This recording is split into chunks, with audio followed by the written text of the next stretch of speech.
안녕하세요. 김현입니다. 이번에는 저희가 이제 23년도 연세대학교 국제형, 보통 이제 하스, ASD, IS에 관련 친구들이 보는 면접 문제를 같이 살펴보도록 하겠습니다.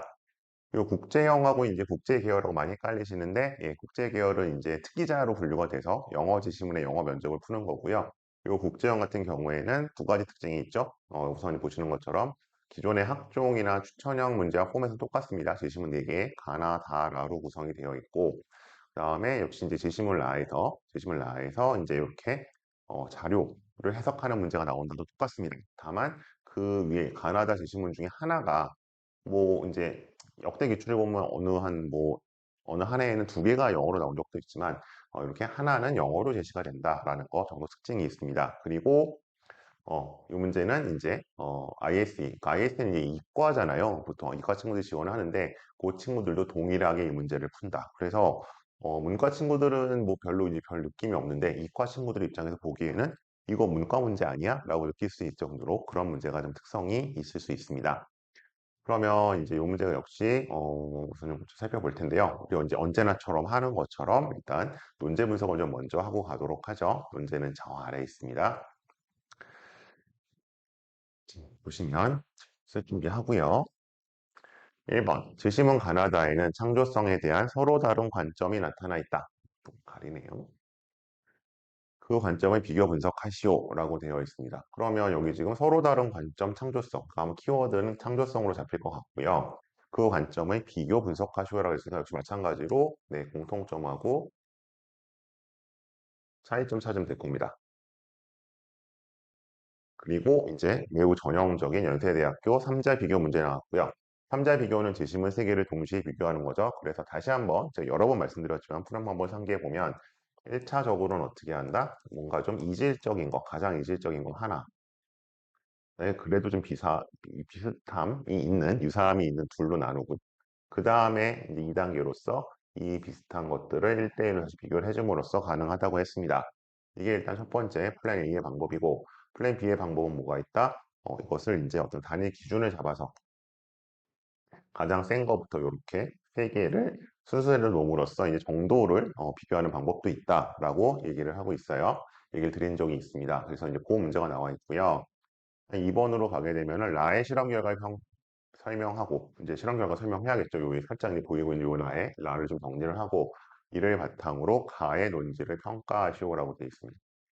그럼 이 평가는 제가 항상 말씀드린 뭐였어요? 그러면 OX가 나와야 되는 거죠. 가의 논지와 라가 같은 방향이면 O가 될 것이고 서로 다른 방향이면 X가 될 겁니다. 근데 이제 이 문제는 이제 다른 문제와 다르게 하나 좀 주의하실 점이 있는데 배점이죠. 배점이 연대는 기본적으로 항상 대부분 50대 50입니다. 근데 이 문제는 60대 40이에요. 그럼 이제 생각해야 될 건 뭐다? 그럼 상대적으로, 그러니까 이게 실제로 난이도 높다기보다는 1번 쪽에 좀 더, 우리가 답변을 좀 신경 써야겠구나. 5대5가 아니니까 그냥 5대5짜리 풀 때보다. 다음 두 번째는, 그럼 2번이 왜, 배점이 40점일까? 그러니까 이건 사실 1번이 어렵다기보다는 2번이 조금 쉬운 거죠. 왜냐면 보통 이거 하나잖아요, 지금. 가의 문제 하나. 보통은 이제 가나, 뭐 나다 이렇게 두 개를 평가하라고 주는데, 하나로 줬기 때문에 배점을 조금 낮췄고요. 그러니까 이제 그만큼 이제 나의 실험 결과만 해석이 되면은 아마 후반부는 그렇게 어렵지 않을 것 같고 이 문제는 1번을 조금 더 이제 정교하고 좀 구체적으로 정확하게 풀어가야겠구나라는 거. 그래서 배점이 가끔 이렇게 다릅니다. 아마 한 뭐 세 문제 중에 두 문제는 한 50대 50이고 연대가 한 문제 정도면 6대 4 정도 나오는 경우 있는데 이거는 그래도 좀 인지를 하고 푸실 필요는 있습니다.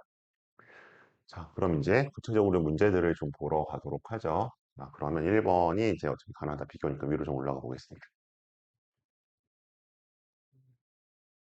자, 그래서 이렇게 가보죠. 창조성이 중심으로 간다 그랬으니까 뭐 창조성 위주로 한번 봐야겠죠? 창조성에는 두 가지 유형이 있다. 자, 우리가 어쨌든 핵심적으로 잡아야 될 창조성이라는 단어가 써야죠. 창조성이라는 단어가 일단 첫 문장부터 등장을 해주고 있고요. 이런 자리니까 위로 놓고 창조성의 두 가지 유형이 있대요.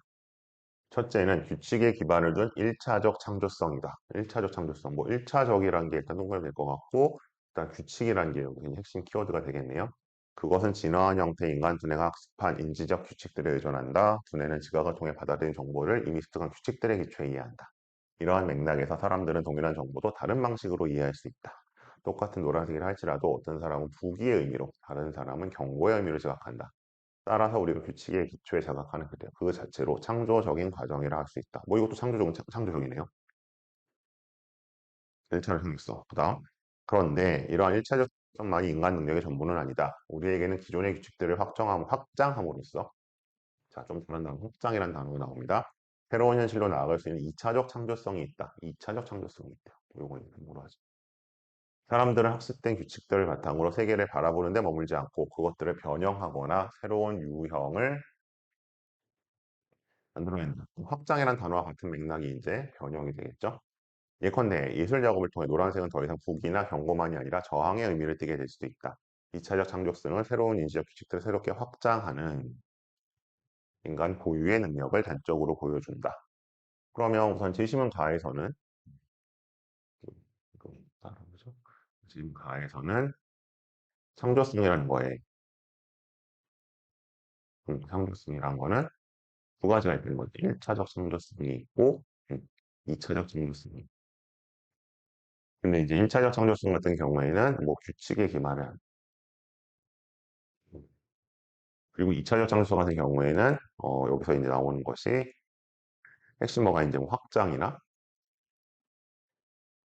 변형이 되는 것이고 또 하나의 특징은 뭐예요? 이것은 이제 인간만의 것이다. 아니, 이것도 인간의 것이긴 한데 인간만의 것이라는 얘기는 안 나온 것 같아요. 그러면 이제 이렇게 두 가지 형태의 창조성이 있구나. 두 가지 유형이 있다 그랬으니까. 그럼 이제 또 마찬가지로 문제를 좀 풀어본 학생들은 연대의 어떤 그런 패턴상 그럼 아마 하나는 제시문 나다 중에 하나는 1차적 창조성을 좀 더 중요하다거나 강조할 것이고 다른 하나는 2차적 창조성 위주로 설명을 하겠구나 라는 게 이제 좀 그림이 그려지셔야겠죠. 자, 그럼 그런 거 아닌가 이제 2번 가겠습니다. Creativity is defined as the drive to come up with something that is new, that is surprising and that has value. 그러니까 창조성이라는 것은 뭔가 새롭고 놀랍고 그다음에 뭔가 가치를 가진 것에 뭔가를 따라가는 것을 뭐 이제 come up with를 한다는 것이죠. 그래서 정의된다. new and surprising approach novel, 뭐 소설에 대해서, 아키텍처 건축에 대해서, 혹은 음악에 대해서 one that changes the way we see or experiencing. 우리가 뭔가 보는 것이나 경험하는 방식을 바꾼다. will generally be recognized as being creative. 그런 것을 이제 우리가 creative라고 부른다. 그러니까 창조성이라는 얘기가 이제 똑같이 들어오고 있어요. creativity, 뭐 creative. 근데 이제 여기는 이제 그래서 뭔가를 바꾸는 걸 얘기하죠. This artistic form of creativity has long been thought to be uniquely human. 이것은 어떻게 인간만의 것으로 생각이 되어 왔다라는 거죠. 지금까지는. And yet, 근데 이제 그러나네요. 그러나. 그럼 이제 아마 인간만의 것이 아니라는 이야기가 나오지 않을까 한번 짐작해 볼 수 있습니다. All these expressions of creativity are some level the products of neural and chemical activity. 자, 뉴럴은 뭐 신경적인 혹은 이제 화학적인 반응이다. Creativity is a code that evolution across millions of years has developed inside our brains. 즉 이것은 뭐 수백만 년 동안 우리의 어떤 그 뇌 속에서 이루어진 진화 과정이다.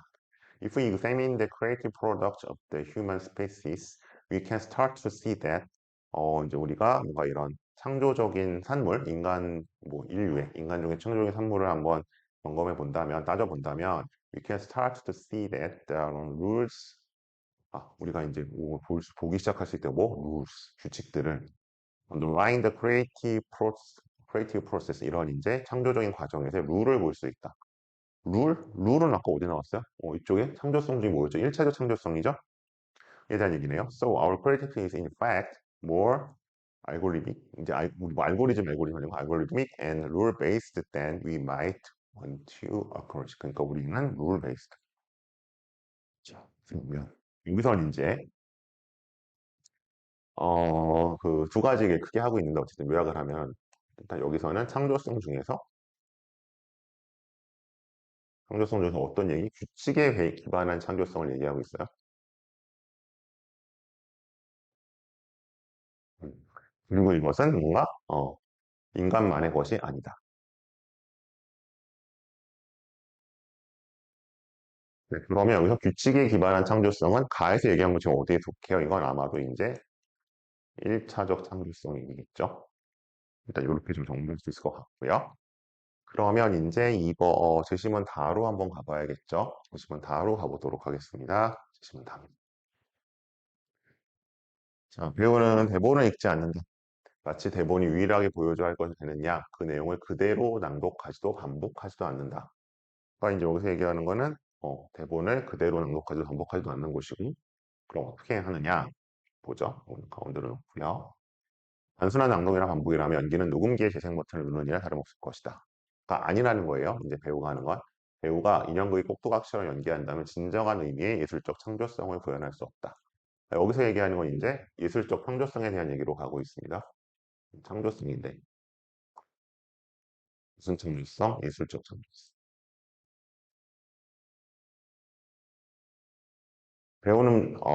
배우가 보여주는 연기는 대본의 내용 그대로가 아니라 자신의 영혼을 직접 드러내는 것이다. 배우는 바로 그 자신을 보여주는 것이다. 우리가 그를 통해 보고 있는 행동과 열정, 그 배우만의 것이다. 그 배우만의 것이니까 이제 오리지널리티가 있는 거죠. 이렇게 배우는 실제 인생을 사는 것처럼 자신을 보여주고 관객은 배우가 만든 새로운 현실을 경험하게 된다. 따라서 배우는 대본을 쓴 작가의 상상력을 새롭게 확장하는 역할을 수행한다. 진정한 배우의 연기는 예술적 행동이자 독자적 창조다. 자, 창조성 얘기하는데 뭐 여기 배우 얘기 나오지만 어쨌든 눈에 띄는 단어는 뭐다? 확장한다는 거죠. 우리는 작가의 상상력을. 그러면 다시 좀 기억을 더듬어 보면 가에서 창조성이 1차적 창조성이 있고 2차적 창조성이 있다. 1차적 창조성은 규칙을 베이스로 가는 것이다. 2차적 창조성은 뭔가를 확장하고 변형하는 거다 그랬죠. 그럼 지금 다는 무슨 얘기를 하고 있다? 이 2차적 창조성 얘기하고 있죠. 분명히 아까 나에서는 창조성은 뭐라 그랬어요? 룰 베이스다 그랬잖아요. 얘는 1차적 창조성을 얘기하고 있구나 라고 이야기할 수 있겠죠. 그러면 이제 뭐 답은 나왔죠. 3자 비교 가보겠습니다. 그러면 가장 뭔가 좀 이질적인 거 하나 다른 거 하나로 가면 일단 가가 먼저 잡힐 것 같고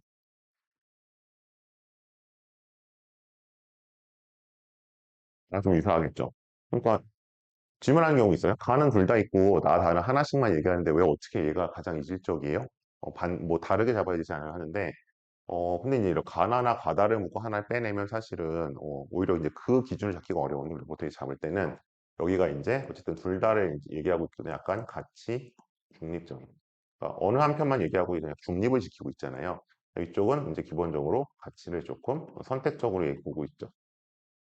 그래서 이제 제가 그 연대 3자 비교 문제를 그 단위 기준의 디그리를 푸는 플랜 B의 방법으로는 안 풀리는 게 좀 있다고 말씀드렸는데 이 A, 그러니까 플랜 A의 방법 이렇게 일단 상대적으로 이질적인 거, 상대 유사한 거 이렇게 잡을 때 이런 가치 중립적인지 아니면 가치 판단을 하는지 로 잡아 보시면 보통 다 잡힙니다. 그러니까 이렇게 되는 거고요. 그다음에 나다는 쉽죠. 나다는 와서 이제 얘는 1차적 창조성에 대한 얘기를 하고 있고 얘는 2차적 창조성에 대한 얘기를 하고 있고 그다음에 뭐 이제 여기서 그 그다음에 뭐 구분이 되는 것은 이제 뭐 인간 유무까지 갈 수도 있겠지만 일단 가장 큰 차이점은 이거겠죠. 그러면 자 마찬가지로 또 그럼 이거 갖고 어떻게 말해요? 라고 한다면 뭐 이제 제시문 뭐 답변 1번 문제 답변 드리겠습니다. 얘기해야겠죠. 그죠? 먼저 제시문 어디 가서 가나다는 창조성에 대해서 기본적으로 이제 규칙과 확장에 의해 좌우된다는 면에서 공통적인 이야기를 뭐 하고 있습니다. 아니 규칙과 창조가 갖는 역할을 설명하고 있습니다. 뭐 이 정도로 이제 얘기를 할 수 있겠죠. 1번, 2번. 근데 제시문 가나다는 이 규칙과 창조성이 갖는 역할이나 비중에 대해서는 서로 다른 이야기를 하고 있습니다. 먼저 그 제시문 가나다는 상대적으로 1차적 창조성과 2차적 창조성 모두에 대해서 가치중립적인 입장이 반면에 가는 제시문 나와다는 둘 중에 한 가지를 택하고 있습니다. 세시문 과에서는 뭐 이런 얘기 뭐 둘 다 1차적 창조성은 그 룰 베이스다. 즉 규칙적인 중심이지만 2차적 창조성은 확장이나 변형하는 것이라고 설명을 합니다. 반면에 제시문 나다는 기본적으로 이 둘 중에 나는 뭐였죠? 나는 이제 규칙, 나는 확장의 기반에 설명하고 있습니다. 이게 먼저 먼저. 그래서 제시문 나는 그 확장에 기반한, 규칙에 기반한 창조성을 얘기를 하면서 이것은 인간의 고유한 능력이 아니라는 얘기도 하고 있습니다. 여기까지 가야겠죠? 뒤집은 다에서는 뭐 확장에 대한 배우의 얘기를 하고 있고 그것이 뭔가 배우만이 할 수 있는 뭐 약간 고유한 역할을 얘기를 하고 있습니다. 이런 식으로 약간 얘기를 해줄 수 있겠죠. 그럼 대략 한 10개 문장 정도. 그래서 이제 제가 말씀드린 것처럼 우리가 1분에 말할 수 있는 포인트는 4에서 5이다. 그럼 총 10개 포인트를 하면 대략 2분에서 2분 30초 정도 들어올 것이다. 1분. 그래서 이제 제가 상대적으로 1번이 더 비율을 많이 배점이 높기 때문에 우리가 이 정도까지 얘기해 줄 수 있어야 된다라고 얘기를 했습니다. 그러니까 기본 포인트는 인간의 능력인지 그다음 1차인지 2차인지 좀 구분해 주는 게 이제 문제 1번의 핵심이 될 것 같습니다. 자, 그다음 이제 문제 2번으로 가죠. 2번은 제시문 라를 조금 해석하는 데서 학생들이 어려움을 겪는 걸 봤는데 그러니까 이거는 주어진 힌트를 좀 잘 이용했으면 좋겠어요, 저는. 그래서 좀 이제 같이 풀어보면 라를 다시 파란색으로 가야겠죠. 이거를 조금 아래로 내려놓고요. 보시면 이걸 좀 올려야 됩니다. 그렇죠. 라의 실험 결과 설명하고 가해 논지 평가하시오. 그럼 이제 여기서 일단 라의 실험 결과 좀 보는 게 핵심이잖아요. 자, 라를 보시면 인공지능 베타를 만든 연구진은 문학적 창조성을 알아보기 위해 다음과 같은 추가 학습을 시켰다. 인공지능 얘기네요. 인공지능 베타에게 전문가의 단편 소설을 학습시켜 베타 1을 만들었고 단편 소설을 학습시켰고 베타 또 다른 베타의 전문 시인의 시가 베타 1은 지금 단편 소스가 단편 소설이고 이건 시인의 시예요. 동일한 학습시켜 베타 2를 만들었다. 이 베타 1, 베타 2에게 각각 단편 소설을 쓰게 만들었어요. 이렇게 작성된 총 10편을 문학작가협회 사이트에 일주일간 게시했다. 같은 시기에 이 협회 회원이 창작하여 게시한 단편소설 중 가장 많은 추천수를 기록한 5편을 고른 후 이 5편의 평균 추천수, 평균 비추천수를 각각 이렇게 정리를 했다. 그러면 일단 좀 정리를 해보면 제시문 라는 지금 베타 1과 베타 2가 있는 겁니다. 근데 지금 베타 1은 소설을 학습해서 소설을 썼어요. 그 다음에 얘는 시를 학습해서 소설을 썼어요. 이런 차이가 있는 거죠. 그런 일단 차이가 잡혔고, 그 다음에 표를 좀 봤더니, 뭐 평균 추천수, 평균 비추천수, 그 다음에 추천수, 비추천수 나눈 걸로 좀 되어 있습니다. 그러면 이제 이런 문제가 나왔을 때, 뭐 이걸 그럼 다 설명해야 되느냐, 아니면 유의미한 것만 설명할 것이냐, 그럼 이제 당연히 유의미한 것만 설명해도 되겠죠. 근데 이제 걱정은 뭐예요? 내가 유의미한 거라고 생각해서 골랐는데 그게 유의미하지 않거나 사실 뭐 그런 경우 많지 않은데 이걸 내가 뭐 빼먹지 않을까? 그러니까 유의미한 걸 놓친 게 아닐까 이렇게 생각하실 수 있는데 일단 여기서 일단 놓치면 안 되는 건 얘잖아요. 왜냐하면 얘는 얘랑 얘가 한꺼번에 반영이 된 거죠. 그럼 일단 얘가 제일 중요하죠. 그래서 봤더니 어때요? 지금? 얘가 지금 제일 뭔가 눈에 띄죠? 얘네 둘은 지금 별 차이 없잖아요. 그럼 일단 여기서 우리가 꼭 놓치면 안 되는 가장 중요한 포인트는 뭐다? 이거는 설명을 해야겠다. 가 되는 거죠. 그럼 이제 우리가 상대적으로 뭐 베타 1, 베타 2 인간의 비교를 하는 거니까 일단 쟤를 빼놓으면 안 될 것 같고 그러면 일단 여기서 뭐를 알 수 있어요? 베타 2가 기본적으로 가장 좋은 평가를 받았고 그리고 베타 1이나 인간은 비슷하다. 라는 걸 알 수 있죠. 그죠? 일단 이거는 절대 놓치면 안 되는 거고요. 그리고 이제 혹시 사실 원래는 이것만 보면 되는데, 왜냐면 이 두 개가 이게 종합된 지표니까. 근데 혹시나 걱정이 돼서 좀 보시면, 한번 보겠습니다. 자, 평균 비추천수를 한번 보죠. 비추천수는 이제 사람들이 별로 안 좋아한다는 얘기죠. 그러면 어때요, 이거는? 이것도 비슷한, 일단 얘가 좀 가장 적죠. 그리고 사실 얘네는 뭐 이렇게 유의미하게 다르진 않아요. 그럼 사실 이것도 이거랑 같잖아요.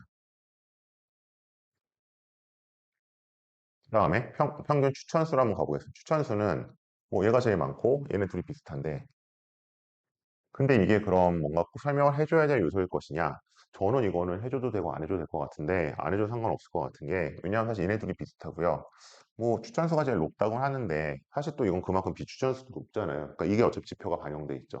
그래서 저는 이것도 설명할 필요 없다. 그래서 두 가지예요. 이제 우리가 그 결과가 나와 있을 때 항상 이제 이쪽이 이제 여기서는 이제 독립 변수고 이쪽이 뭔가 이제 그 종속 변수로 좀 바뀌어 있는데 여기서는 뭔가 두 가지죠. 이제 관계로 이런 식으로 이제 두 개가 다 반영된 지표가 있다면 요거 하나만 얘기해 주시면 되는 거고 근데 내가 이거 자신이 없다. 그럴 때는 어떻게 해요? 이제 보셨을 때 뭔가 좀 유의미하게 나타날 수 있는 거. 근데 이제 여기서 이거는 절대 빼먹으면 안 되는 거고, 그러니까 이거는 별로 의미가 없고 지금. 근데 그럼 이거는 설명해야 맞냐? 이거 하고 이것도 하면 괜찮고요. 근데 이걸 빼먹고 이거 하라는 건 틀린 거겠죠. 어쨌든 얘만 설명해 주시면 되는 것이다. 두 개가 합쳐진 지표이기 때문에. 자, 그러면 이제 이거 한번 봐봅시다. 그러면 결국 베타2가 베타1이나 인간보다 훨씬 좋았다는 건데, 베타2는 뭐예요? C를 학습해서 소설을 낸 거고, 베타1은 소설을 소설로 한 거다. 그럼 이제 우리가 여기서 뭐 가해 논지를 평가를 해야 되는 거잖아요. 그러면 아까 가해 논지는 어떤 게 있었어요? 음, 인간의 합리성, 저 창조성이란 거에는 1차적 창조성이 있고, 얘는 뭘 기반으로 간다? 규칙을 간다. 그 다음에 얘는 2차적 창조성이 있는데 얘는 기본적으로 확장이나 변형을 하는 것이다. 그리고 얘는 이제 온리 인간이다. 이거죠. 지금 가해 논지는. 그럼 일단 요렇게 좀 두 가지 부분 나눠봐야 될 것 같은데 여기서 그러면 베타1은 뭐에 해당해요? 베타1은 이거죠. 왜? 소설을 소설로 바꿨잖아요. 뭐 소설로 소설 만든 거는 규칙적으로 했다고 볼 수 있고 그 다음에 2차는 뭐야? 시를 소설로 바꾸는 거니까 이건 확장이나 특히 변형이 일어난 거죠.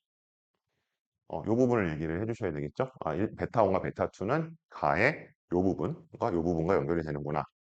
근데 이제 가의 논지는 뭐였어? 근데 이런 2차적 창조성은 뭐만의 능력이라고 했어요? 인간만의 능력이라고 했는데 지금 보시면 결국 이 결과를 보면 오히려 베타2가 인간보다도 높은 성과를 받았잖아요. 인간들한테. 그럼 이 얘기는 뭐야? 이 2차적 능력은 인간만의 능력은 아니구나. 이건 못도 할 수 있다? 이건 AI도 가능하다. 그러면 이 부분에 대해서 일단 부정적으로 평가를 하게 되겠죠. 일치하지 않으니까. 이렇게 정리할 수 있습니다. 그럼 역시 마찬가지로 실제로 말을 해봅시다. 그 내용은 알겠는데 그럼 그걸 어떻게 정리해야 될 것이냐? 자, 문제 2번 답변 드리겠습니다. 이게 첫 번째죠. 제시문 라에서는 제시문 라의 결과를 보면 제시문 라의 결과는 평균 추천수를 평균 비추천수로 나눈 것을 보면 베타2가 베타1과 인간에 비해서 훨씬 더 좋은 평가를 받았음을 알 수 있습니다.